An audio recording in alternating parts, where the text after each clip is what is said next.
our guiding principle of equal justice for all. The discussion may make some uncomfortable and others defensive, but it must be said and answers must be found if we are truly to live up to the standards that we hold dear as citizens of the United States of America. So with this in mind, we have always urged people to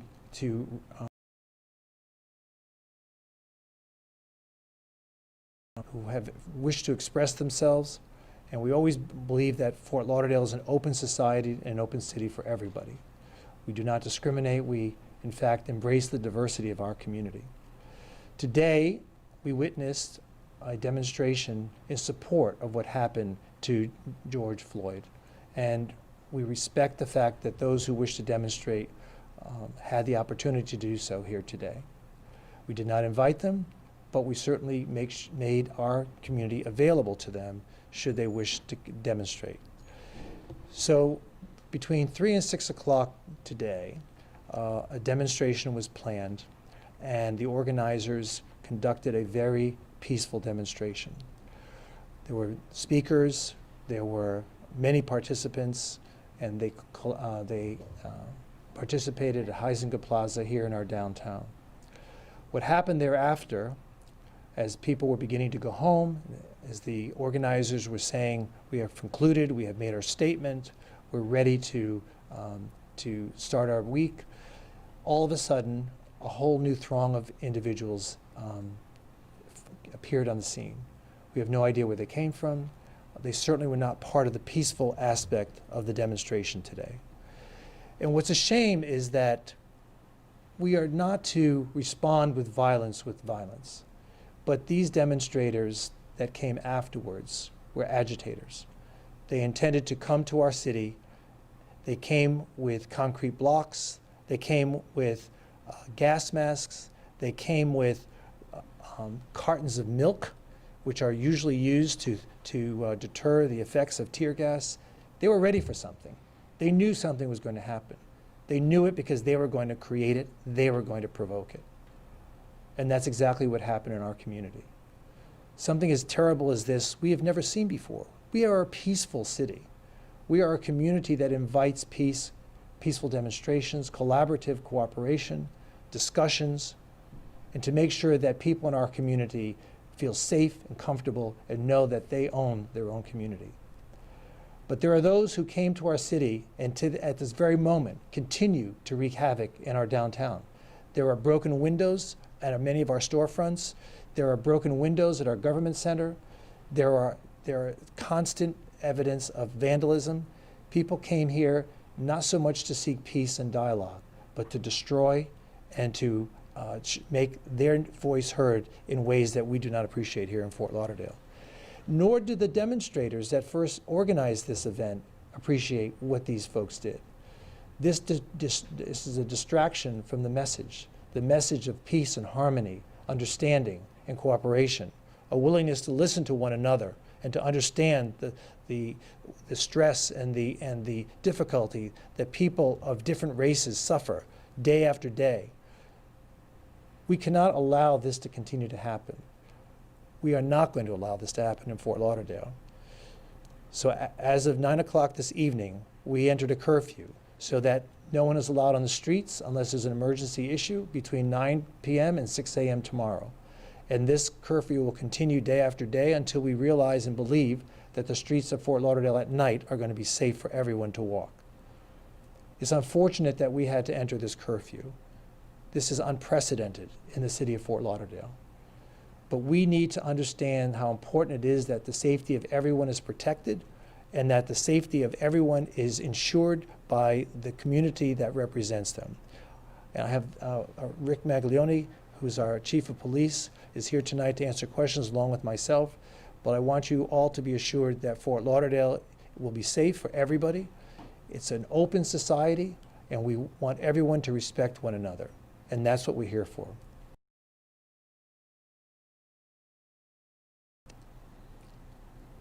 So the curfew went into effect 9 p.m. and will last until 6 a.m. tomorrow. 6 a.m. and we will see this until until we suspend it. Right now, it'll be each day, every day, until we realize that the agitators have left our community. Did the people who organized the original demonstration verify that this other group came in afterwards and that they have no part in any of what happened? The people that we've spoken with that organized the original event have disclaimed any responsibility or association with these other people. Unfortunately, they somehow feel they have to justify whatever these agitators did because it was all part and parcel of trying to express themselves and to get the message out.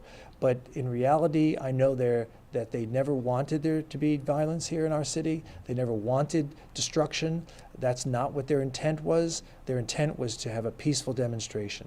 We think their message was heard. We heard it. I listened to it. We were listening to it all afternoon. And we get it. But I have to say that, you know, whatever has happened in the past, this community has owned up to its need to work with all the various communities within our city, whether it be based on race, whether it be based on religion or sexual orientation. This police department has made great strides and continues to do so in trying to ensure that everyone feels comfortable and safe in our city. And for this to happen in our community, I feel is unfortunate because it is not at all a true reflection on who we are as a people here in Fort Lauderdale. We are a peaceful community, we are a respectful community, and we understand each other, and we try to make sure that we answer each other's concerns with dialogue, not with violence. Yes, ma'am. Mayor, and also this may be a question for you as well, Chief. There's this video that's been circulating around social media that seemingly shows an officer pushing a black woman as he's walking through and sort of pushes her. I have the Pushes her aside? No, she's kneeling down and he sort of pushes her as she's kneeling. I have the gladly. I'll show Yeah, you we've all seen the video. if you've seen it. Yes, Yeah, we've all seen the video. That officer has now he's been taken off duty. He's been suspended at the moment,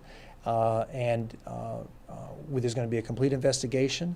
If it's turned out that he acted inappropriately, then we will have swift discipline in response to what he did. We do not appreciate that kind of conduct. Nobody in the department wants to be disrespected, and we feel that this should never have happened. But we are going to investigate that, and we will make sure we get to the bottom of it.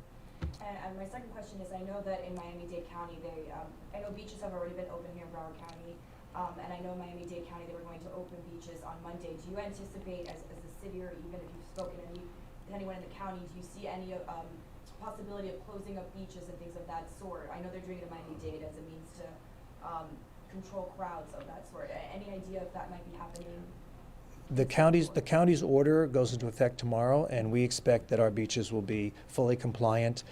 We did a survey of our beaches today, and there was a scattering of people who were sitting on the beaches. People were very respectful of the need to maintain social distancing and to maintain the protocols that the county and the city have put into place. And I'm proud of that. I mean, we as a city have come together to squelch this coronavirus and have totally reduced its impact on us and have flattened that curve that everyone talked about. And now it's time to allow people to get back on their feet and to try to revive some of the normality that we've become accustomed to. And we think that we're not planning to close any beaches tomorrow. And I feel that the city will be safe now that we've got all the personnel in our department who have now been put on active duty, as well as departments from throughout the county, as well as the sheriff's department, all of whom are collaborating with us to ensure the safety of our city. I have a question. Yes, ma'am. So after we saw, what we saw in Miami last night, the destruction, the cars on fire and whatnot, do you think that maybe this curfew, just to kind of get ahead of it, should have been issued, yesterday or first thing this morning? When I was out there with a lot of the protests, they didn't know if they were, that there was a curfew that had just been enacted. There was just kind of some confusion.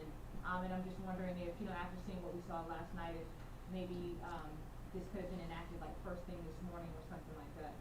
Honestly, we had every expectation that this demonstration was going to be peaceful. We had, we knew some of the organizers. I knew some of the organizers. I knew some of the participants. They are not violent people. They are not prone to violence, and they don't encourage it. And the whole idea was to allow freedom of speech to take place in Fort Lauderdale, allow them to peaceably demonstrate as the Constitution allows them to do that, and no one had intended that there would be violence. The only reason why we imposed a curfew, which is an extreme measure, is because it was in response to the violence. So, we want to keep our roads and our sidewalks and our community and our businesses open as much as possible. As you all know, we're just coming out of the stay-at-home orders. We're trying to ease our way into the phase 1 protocols. Businesses are crippled, and we saw no reason to give them another reason to have to shut down again. And it's an absolute shame that stores on Las Olas Boulevard, for example, have shattered windows right now. These people did nothing wrong, okay? Where does someone come into our city and start smashing windows and taking stuff out of these stores? What is that about, okay? We had to arrest 2 people already for breaking and looting. So this is not our city, and we will not tolerate it. Were they from Florida? We don't know that yet. They were just arrested, so we're going to find out. Only 2 arrests so far? 2 that I know of, and there may be more. And that was for the vandalism of break-in. And looting. Were any other officers investigated or taken off the force for anything that occurred? That is, to my knowledge, that is the only officer that was taken off. His duties have been suspended. Can the chief or somebody, can you elaborate what caused the initial confrontation down there near the park? Does anybody know? Did they provoke it, or what happened? Good evening, everybody. I can't really get into too many details because I also don't want to misspeak and say something that's not true. This just happened a little while ago, so we are doing a full investigation. But there was an officer in need of assistance, and several officers responded to provide that assistance. That officer was in fear, and this is one of the officers that responded to that scene to provide aid to the officer that was in need of assistance. And this confrontation occurred shortly thereafter. While it wasn't resulting in injury, it obviously needs to be looked into, and if disciplinary action needs to be taken, it will, and it will be swift and corrective in nature. And I also want to commend the other officers that were there for identifying that there was an issue rather quickly and separating the parties, and that's what they should do when they see something that they don't feel is right or an interaction that they feel is going south, for lack of a better word, to step in and separate the parties. I commend the officer that did that as well. While we were there, can you clarify, it looked like there were fireworks going off. Was that a police tactic, or was that the protesters? That was the protesters. As the mayor said earlier, there were folks here that came to be heard, that have a story to tell. They have a cause that is worthy of being told on a public platform, and we wanted to provide them that safe space to do it, and that's what we did all day long. But folks who come to those and bring pockets full of fireworks or bring the antidote for tear gas, and those folks come there to disrupt and distort the message that is being put out by the organizer of the event. In fact, just like last night in Miami, nothing happened during the stated hours of the event. All of this occurred after the stated hours by folks that either decided to hang around or came later on with the intent of causing trouble. If you show up with those types of devices in your pocket, you're coming to start trouble. And Chief, obviously tonight we saw very heavy police presence in all parts of downtown Fort Lauderdale. Throughout the week, as this curfew stays in place for however long it might stay in place. Obviously, we respond to whatever the situation presents us with. Throughout the day, it was constantly commented that there was just enough police there to provide safe passage. In fact, when they were walking down the street, we made sure we blocked traffic, provide a safe space. And really the only incident that occurred prior to or during the stated hours of the protest was they brought our flag down in front of the station and spray painted something on it and raised it back up, and we can get a new flag. And there was no interaction whatsoever other than us protecting their right to to be heard. And it wasn't until, you know, interactions started taking place and officers were in jeopardy and you know, one thing led to another, and now there's windows being broken and stores being vandalized with spray paint and people not dispersing when a lawful order to disperse was given, that we had to step up our enforcement, but it is not what we intended to do. Any arrests tonight, and if so, do you know how many? Just like the mayor stated, I was informed that there was a few. I don't know exactly how many. I mean, in the 15 minutes we've been down here, there could have been some, but at least a couple. Then there has been some damage to stores and some property taken, and when we take that seriously, especially, we all know during a declared state of emergency, which is still in effect, that's an enhanced crime to loot. Wait, do you know what was looted? We came upon a CVS where everything was all, was it the CVS at Broward? I couldn't list the stores. I know several stores on Las Olas. I know the governmental center at Andrews Avenue and 2nd Street had all the windows broken out. I don't know specifically what stores. I do believe there was an art gallery on Las Olas that an item might have been stolen from, and numerous stores on Las Olas had the windows broken, but I couldn't itemize for you exactly which stores or what property was taken. Any other questions? Okay, so just to wrap up, I just want the folks of our communities throughout South Florida to understand that, you know, Florida is a place where people come to enjoy and feel that their lifestyle should be at peace, and we do not accept the kind of disruptions that what occurred today in Fort Lauderdale. It's unfortunate that it happened. We are all people who believe in the Constitution and freedom of speech, but when it starts to affect other people, their property and their life, we cannot tolerate that. So our community intends to ensure that we will maintain the peace. We start with the curfew, and hopefully, you know, it won't be anything more than that, because the reality is that, you know, people cannot be in fear of their life when they live in our community, and nor should they.